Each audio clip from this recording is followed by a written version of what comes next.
A grandfather's life savings built in Lego. An Oregon store that vanishes with $200,000 worth of it.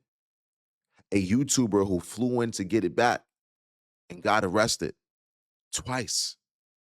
A police chief who made a 26-minute YouTube video defending himself. And a corporation with 300 locations across America that may have just destroyed everything trying to cover it up. If you have no idea what Bricks and Minifigs is, you're about to. If you've been following the story, I'm about to make it all make sense. This is the full breakdown. Stay till the end. This thing is not over. Let's start from zero. Bricks and Minifigs, or BAM as they're known, is a chain of Lego resale stores. They buy, sell, and trade used Lego, retired sets, loose bricks, minifigures, rare collectibles, the whole thing. They're based out of Utah, founded in 2010, and they've grown fast. By 2025, they had over 300 franchise locations across the United States and Canada. The way it works is simple. Corporate sells you a franchise license, you open a location, you operate under their brand and their rules. Keyword, their rules.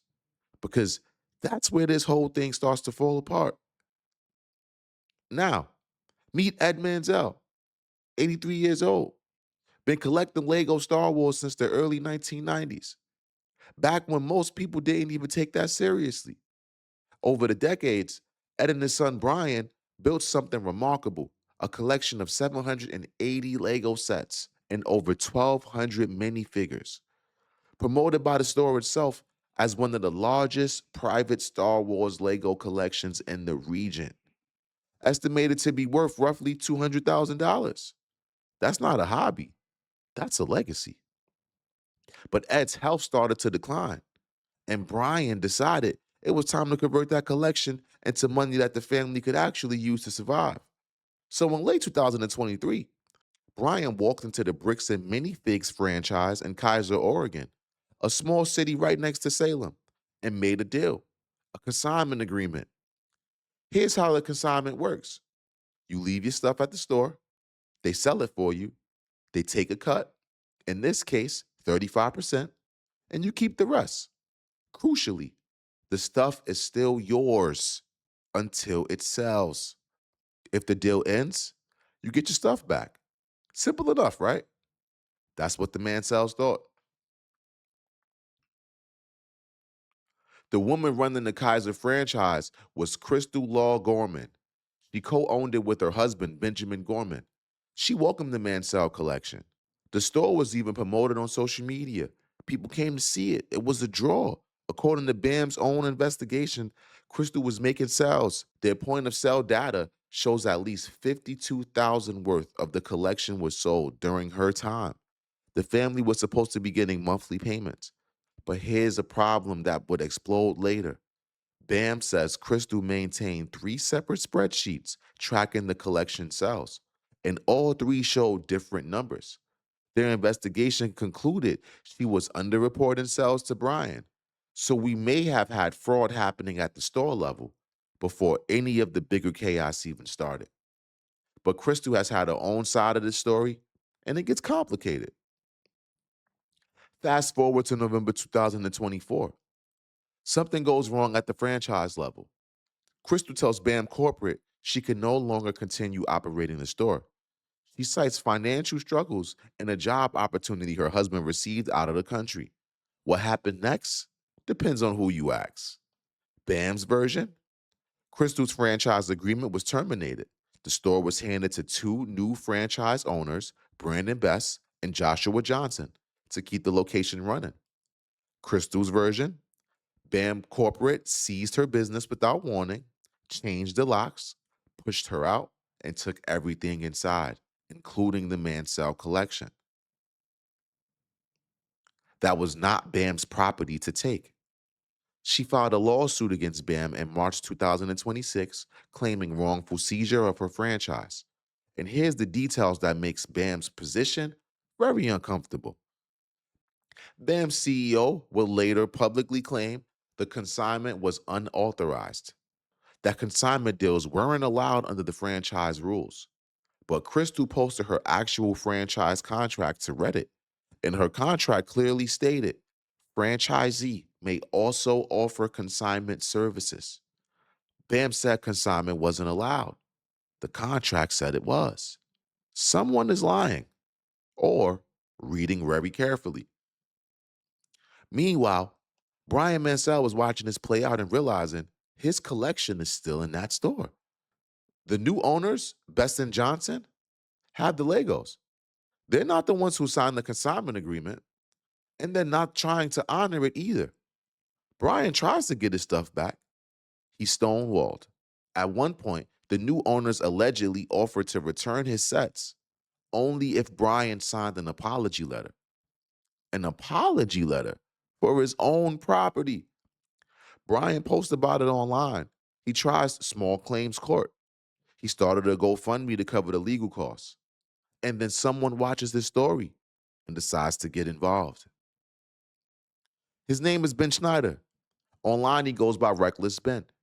He's a 30-year-old YouTuber from Los Angeles who makes videos investigating situations like this, calling out businesses, confronting people, documenting everything on camera. He sees Brian's story and decides, this is exactly the kind of thing I do. In May 2026, Ben drops a video called I Tracked Down a Thief Who Stole 200,000 of Lego. It goes viral, millions of views. The story explodes nationally. Ben keeps releasing videos. He documents the entire situation, the consignment deal, the ownership transfer, the new owners refusing to return the collection, all of it. The internet loses its mind. Lego collectors, consumer advocacy people, people who just hated corporate greed. They all pile on. Bricks and Minifigs, which has just celebrated opening its 300th store and was riding high, suddenly has a massive PR crisis on its hand. And then Ben goes to Utah. Here's where it gets extra complicated. BAM Corporate is headquartered in Utah. Joshua Johnson, one of the new franchise owners, lives in American Fork, Utah. Ben travels there. He stated his goal: serve Johnson with legal papers as part of the small claims case on Brian's behalf. In Utah, you have to physically hand someone those papers to officially serve them. Johnson keeps dodging. Between March 8th and March 11th, 2026, Johnson contacts American Fork Police 4 separate times, reporting escalated conduct he describes as harassment. On March 11th, Ben is arrested and booked into Utah County Jail on charges of stalking, targeted residential picketing, disorderly conduct, and criminal trespass.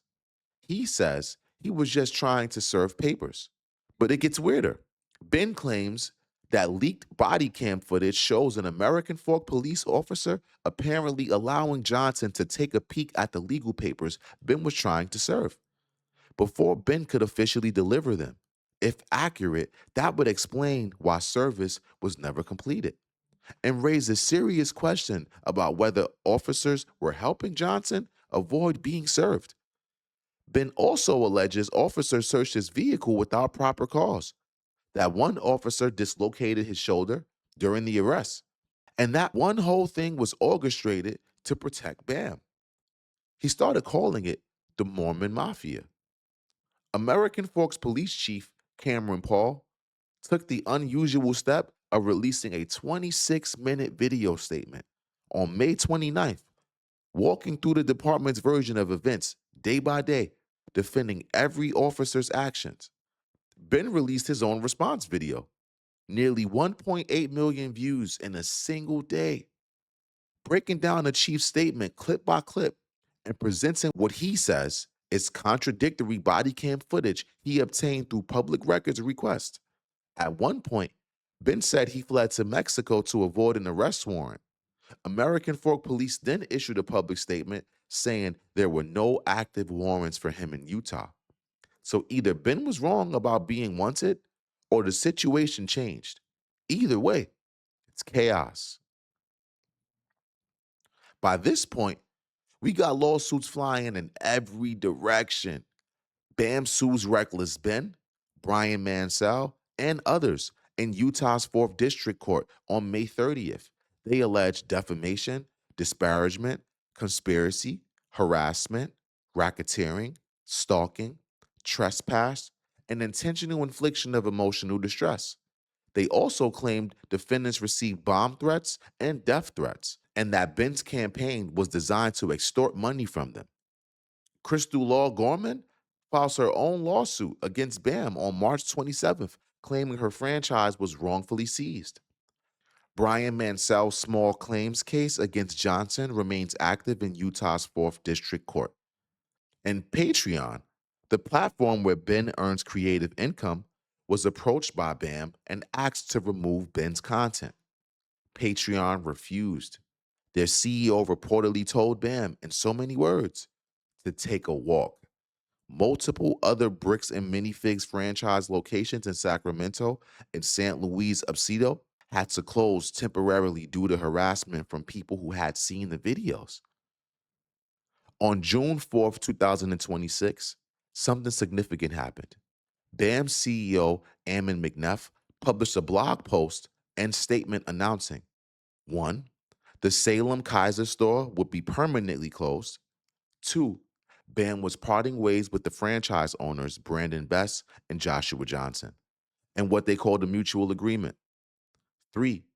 McNeff reached out directly to Brian Mansell and his family to offer a face-to-face meeting and promised, let's go through the spreadsheets and POS data together and ensure that whatever Star Wars Lego was or remains in the Salem store, you can have it.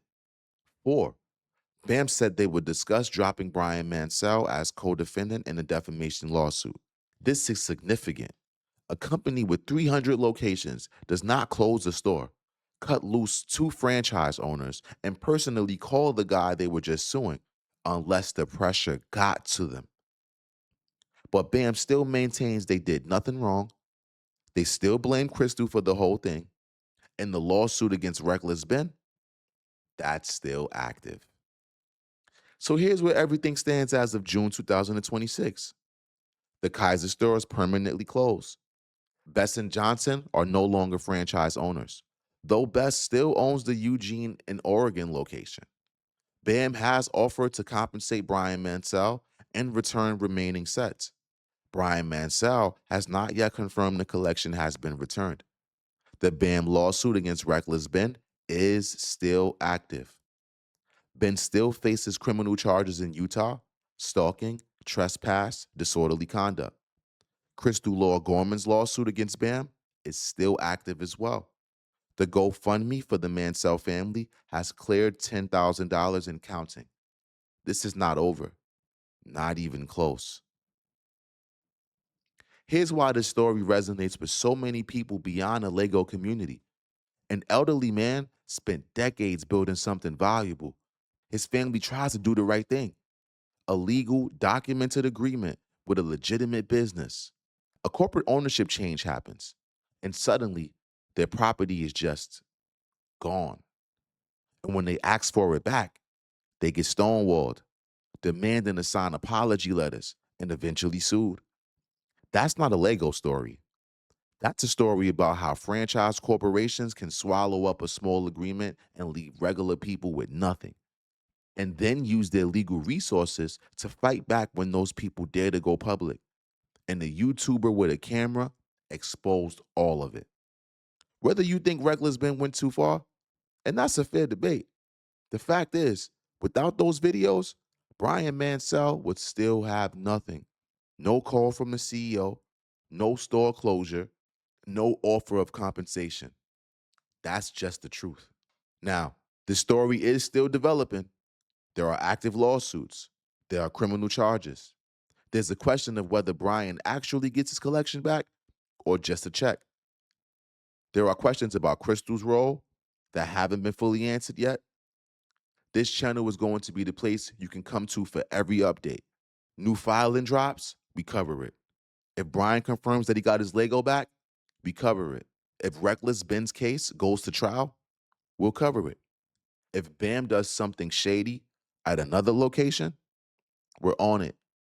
If you want to stay in the loop without having to watch 10 hours of YouTube drama and read 100 Reddit threads, subscribe right now and hit that hype button so that a few more people could get the opportunity to watch this as well. Because I will not let the story get buried. Drop in the comments, who do you think is most at fault here?